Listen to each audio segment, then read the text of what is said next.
Hi friends, ஒரு சூப்பரான சுண்டக்காய் போட்ட காரக்குழம்பு எப்படி செய்யலான்னு பார்க்கலாம் வாங்க.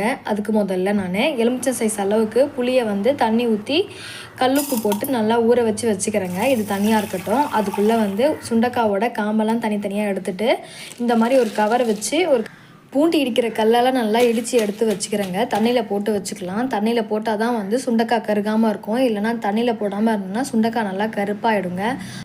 இதுக்கப்புறம் ஒரு மண் சட்டியில் எண்ணெய் விட்டுருக்கேன். எண்ணெய் நல்லா காஞ்சதும் வடகம் போட்டுக்கிறேன். வடகம் போட்டு ஒரு கைப்பிடி அளவுக்கு சின்ன வெங்காயம், ஒரு பெரிய சைஸ் அளவுக்கு தக்காளி, அதுக்கப்புறம் ஒரு கை அளவுக்கு பூண்டு, அதுக்கப்புறம் தேவையான அளவுக்கு கருவேப்பிலை எல்லாத்தையும் போட்டு நல்லா வதக்கி எடுத்துக்கிறேங்க. அதுக்கப்புறம் இடித்து வச்ச சுண்டைக்காவையும் போட்டுக்கலாம். சுண்டைக்காய் நல்லா எண்ணெயிலே வதங்கணுங்க. அப்போ தான் அதோட கசப்பு இருக்காது. அதுக்குள்ளே புளி தண்ணியை நான் கரைச்சி வச்சுருக்கேங்க.